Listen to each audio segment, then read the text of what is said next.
Next, Matters of Strong Opinion. A new book looks at The Nation and other journals. Jeffrey Brown has that.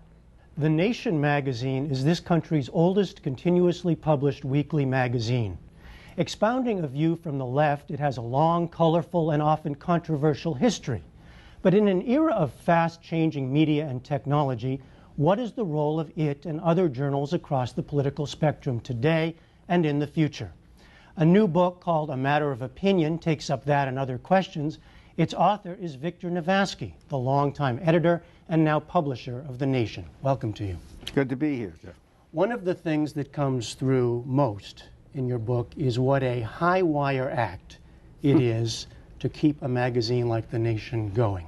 What's the key to survival? It is more a cause than a business. More a cause. More a cause than a business. And it's, you know, on the one hand. On the other hand, if we weren't run like a business, I don't think we'd make it. And then thirdly, E.L. Godkin, who founded the magazine in 1865, had a formula. It's very low budget. The paper is newsprint paper, but it's not just because it's cheap, it's also a rebuke sort of to the Madison Avenue slickness of these magazines that have very high production costs and values, and that they get burdened with those costs and values, and eventually they become too much.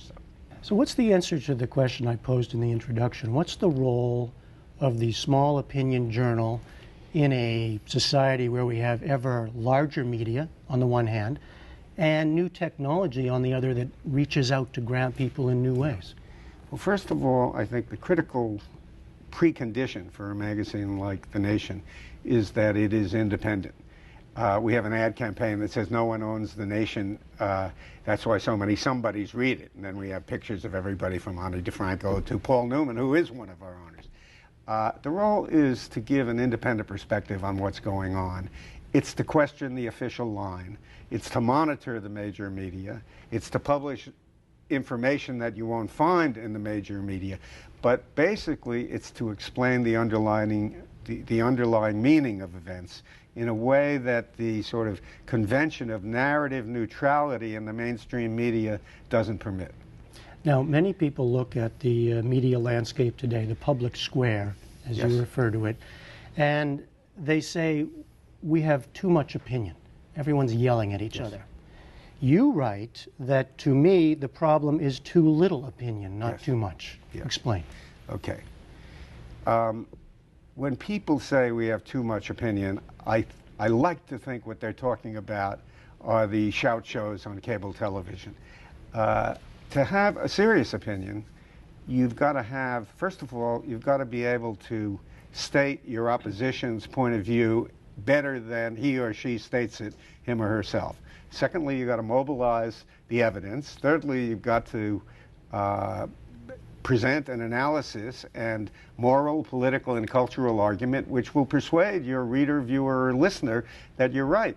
That, it seems to me, is the highest function that journalism can perform, rather than just overwhelm people with so-called facts. And there is a literature out there. The late historian Christopher Lash said you should look at facts, or information, not as the precondition to a debate, but as the byproduct of it. And so the key is to ask the right questions, and that's what the journal, that journals like The Nation do at their best.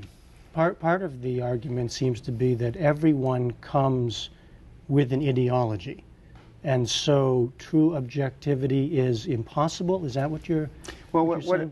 What I believe and what I say in the book is, look, sure, The Nation at this point in time is on the left, and we have the ideology of the left. Although we are an independent magazine, we don't have a party line, we don't have a dogma, we're not predictable in ways that people tend to think we are. National Review, or the Weekly Standard, has the ideology of the right, and, if you should forgive the expression, the NewsHour, the New York Times, the Washington Post, Time, Newsweek, the networks, they have the ideology of the center, and it is part of the ideology of the center to deny that it has an ideology. When people want to marginalize a magazine like The Nation, they'll say, we've been called Stalinist, neo-Stalinist, socialist, liberal, anti-Semitic, Zionist, but when they really want to hurt us, they say you're ideological.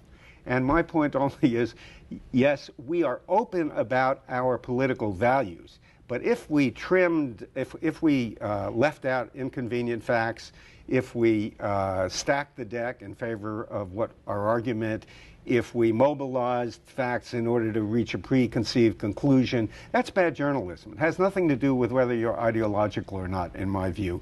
And so it seems to me that these journals are, because they are open about their political values, you give the reader a better shot at understanding and deciding whether or not he agrees with you by knowing where you're coming from in the first place than people who pretend that they have no values whatsoever and that from out of the sky this story belongs on page 1 and this story belongs on page 23 and this belongs in the first paragraph rather than that.